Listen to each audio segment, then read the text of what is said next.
오늘 우리에게 주시는 하나님 말씀 함께 봅니다. 오늘 우리에게 주시는 하나님 말씀은 마태복음 13장 13절부터 17절입니다. 그러면 다 함께 읽습니다. 그러므로 내가 그들에게 비유로 말하는 것은 그들이 보아도 보지 못하며 들어도 듣지 못하며 깨닫지 못함이니라. 이사야의 예언이 그들에게 이루어졌으니 일렀으되 너희가 듣기는 들어도 깨닫지 못할 것이요 보기는 보아도 알지 못하리라. 이 백성들의 마음이 완악해져서 그 귀는 듣기에 둔하고 눈은 감았으니 이는 눈으로 보고 귀로 듣고 마음으로 깨달아 돌이켜 내게 고침을 받을까 두려워함이라 하였느니라.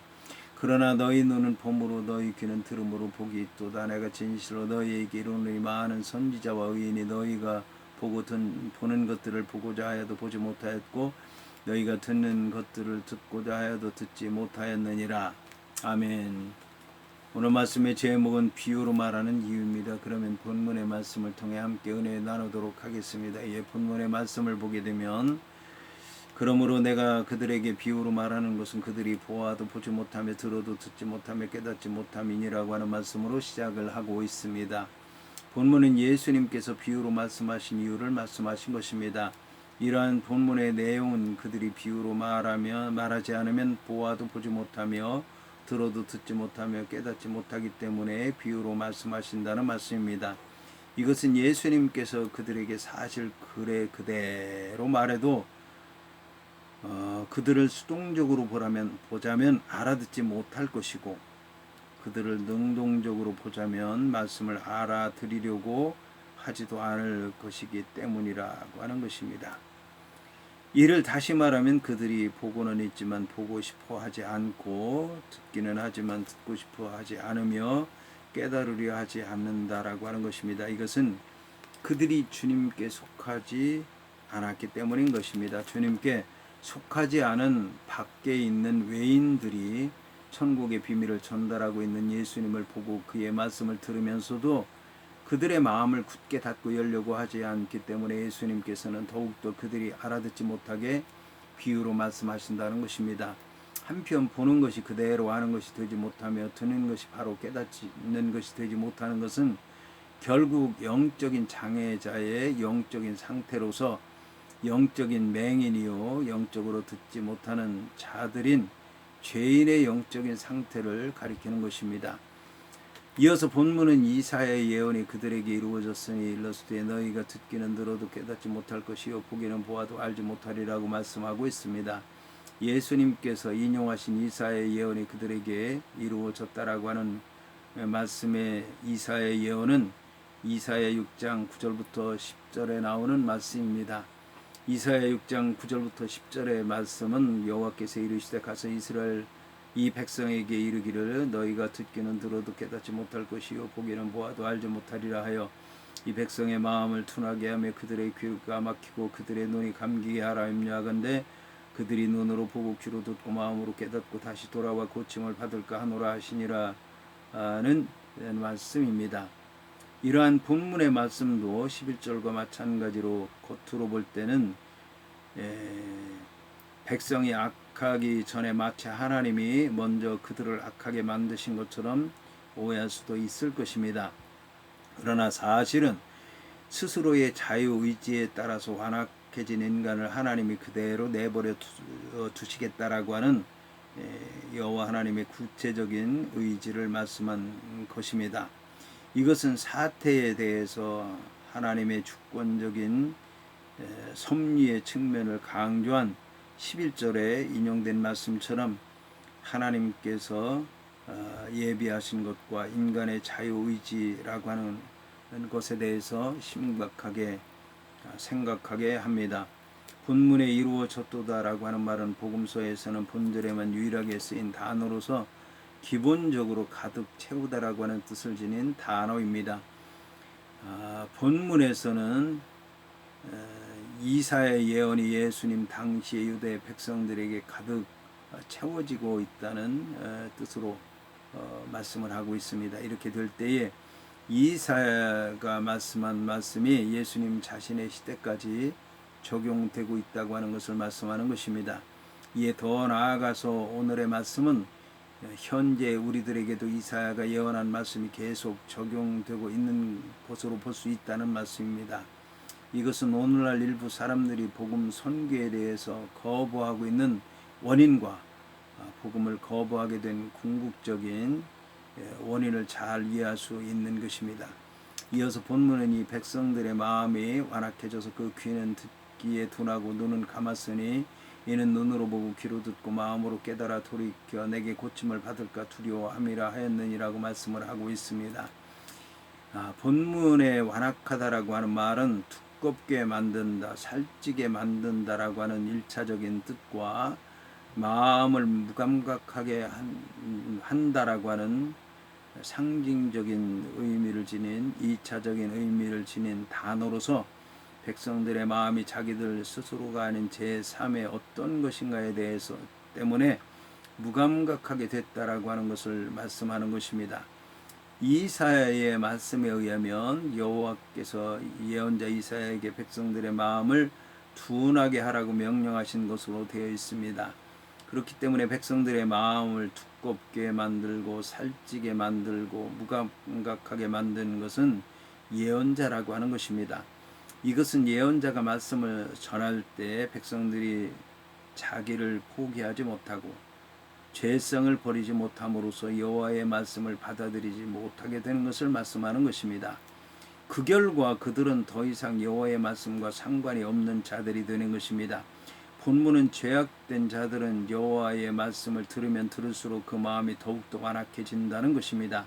그런 뜻에서 백성들의 마음을 완악하는 주체는 바로 여호와의 말씀을 듣는 자들에 대해 죄된 본성으로 가득 차 있는 백성들의 마음에 거슬리는 여호와의 말씀을 선포하는 예언자라고 할 수 있을 것입니다. 이것은 죄된 가운데서 회개하지 않으려고 하는 자들에게 예언자가 하나님의 말씀을 계속해서 전하게 되면 하나님의 말씀을 듣는다고 하는 하나님의 백성들의 마음은 더욱더 완악해진다라고 하는 말입니다. 여기서 둔하다라고 하는 말의 원래의 뜻은 눌러버린다, 짐을 지운다, 가리운다라고 하는 뜻으로서 가는 귀가 먹거나 말귀를 알아듣지 못하는 것을 얘기하는 것이 아니라 아예 처음부터 듣지 않으려고 하는 상태를 말하는 것입니다. 여기서 눈을 감는다라고 하는 말은 원래 내리닫다라고 하는 뜻으로서 눈에 밀랍이라든지 기름과 같은 것을 바름으로써 억지로 감기게 한다라고 하는 뜻이 있습니다.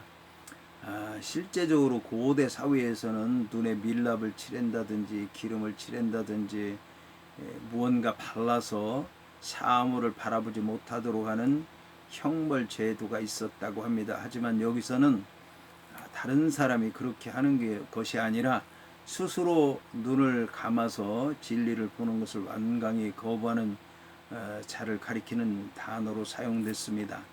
따라서 마음이 완악해졌다라고 하는 말은 자기의 생각과 자기의 의지와 자기의 고집 때문에 스스로 살찐 자가 돼서 영적인 감수성을 잃어버린 상태를 가리키는 것입니다.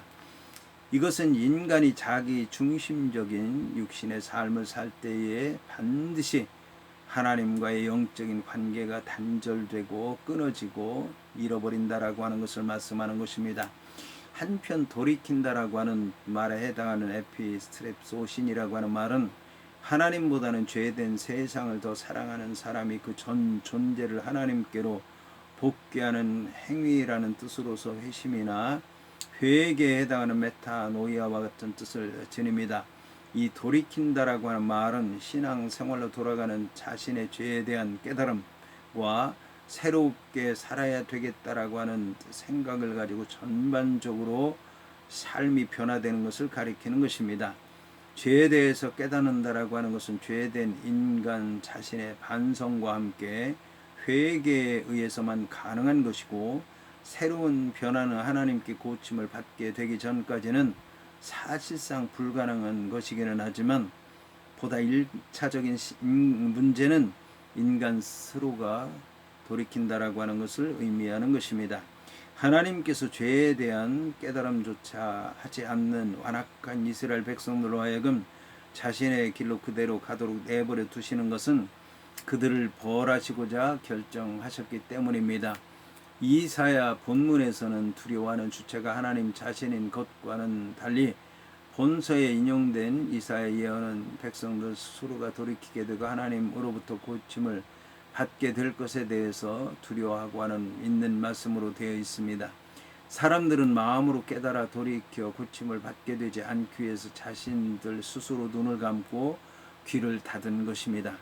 이것은 유대인들이 예수님께로부터 그가 하나님의 아들이시라고 하는 증거를 듣고서도 예수님을 메시아로 인정하지 않은 행위를 말하는 것입니다. 하나님의 말씀을 먼저 유대인에게 나중에 이방인에게로 전해야 하는데도 불구하고 유대인들이 이를 거부하고 멸망받을 자로 자처한 것을 말하는 것입니다.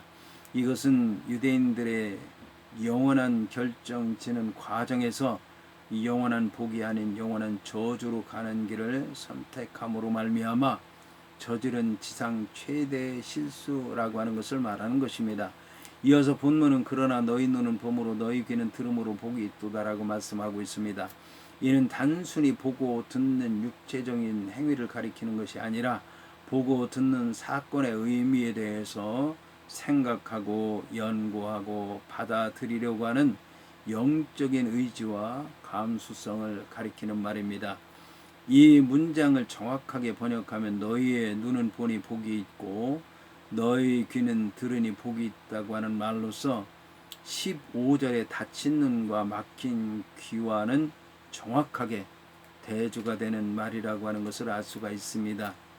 여기서 우리는 다시 한번 하나님의 사랑이나 천국의 복음은 모든 사람에게 공평하고도 객관적으로 제시되지만 하나님의 사랑이나 천국의 복음을 받아들이는 것은 그것을 받아들이는 자의 주관에 따라서 그야말로 극과 극의 결과를 가져온다는 것을 알 수가 있는 것입니다.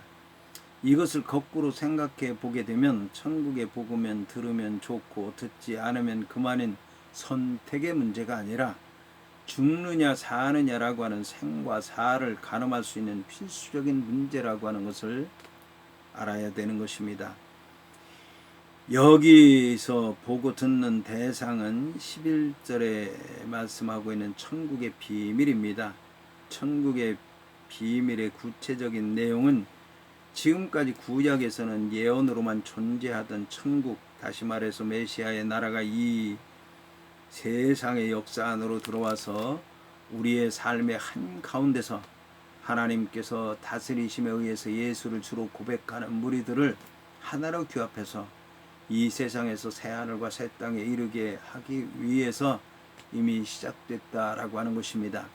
이런 점에서 16절의 말씀은 단지 개인적인 관심에서 지금 주어진 천국의 비밀을 깨닫는 자가 복이 있다는 사실만을 말하지만 17절의 말씀을 보게 되면 너희들은 이전 시대 사람들은 보고 또 들으려고 원해도 천국의 비밀을 알 수 없었는데 이것이 예수의 제자들인 너희에 해당하는 회문에게는 이미 주어졌다고 하는 것을 말씀하심으로써 이 얘기가 이제는 어떤 한 개인에게만 주어지는 것이 아니라 예수님 이후의 시대의 모든 사람들에게 예수 그리스도를 믿고 예수 그리스도를 따르고 예수님의 일을 행하려고 하는 모든 사람들에게 특권과 책임이 있다라고 하는 것을 말씀하고 있는 것입니다.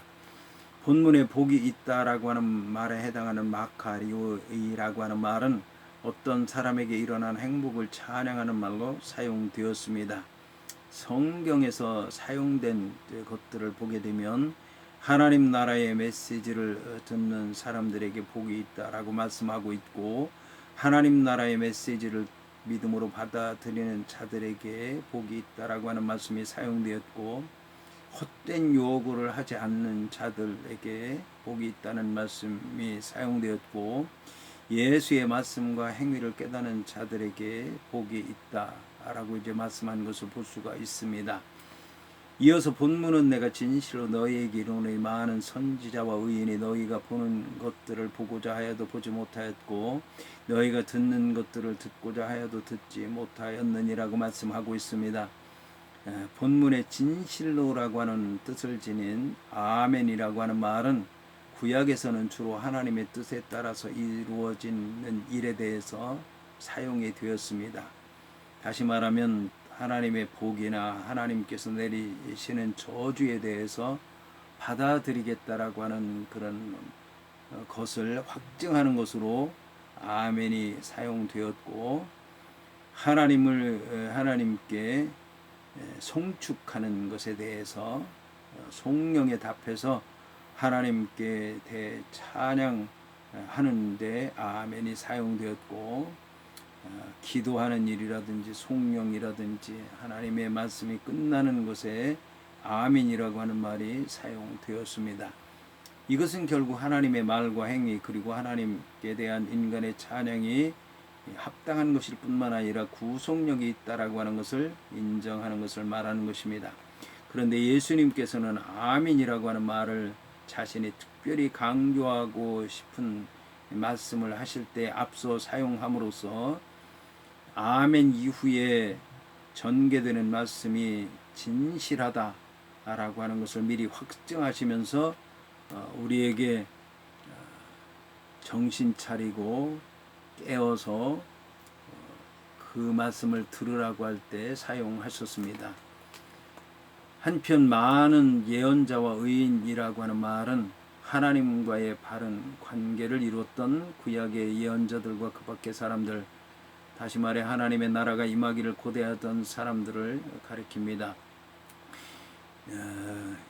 하나님께서 기름 부어 보내신 메시아를 영접했던 사람들, 그리고 그 이후에 우리야말로 예언을 통해서 메시아를 대망했을 뿐이며 믿음의 선진들을 열망했던 그 영광스러운 특권의 실질적인 수혜자인 것입니다. 한편 그들이 듣지도 보지도 못한 것이 그들의 개인적인 자질 때문에 상대적으로 우리보다 뒤졌다든지 그들이 듣고 보기 싫어했기 때문이라고 하는 것이 아니었습니다. 그것은 다만 하나님의 주권에 의해서 세워진 구약시대와 신약시대의 질적인 차이 때문이었습니다.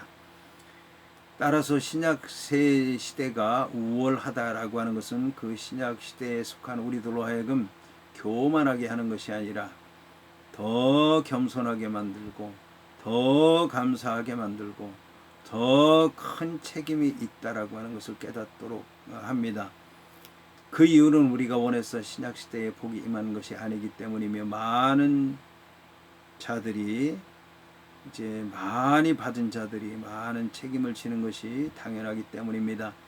여기서 신약시대에 우리는 그 위대한 구약의 이사야와 다니엘과 아브라함과 다윗도 위대한 자들도 듣지 못하고 보지 못하고 깨닫지 못한 천국의 위대한 비밀을 알게 된 큰 복을 받고 있다는 것을 깨닫고 감사하며 하나님 앞에 영광을 돌려야 될 줄로 믿습니다.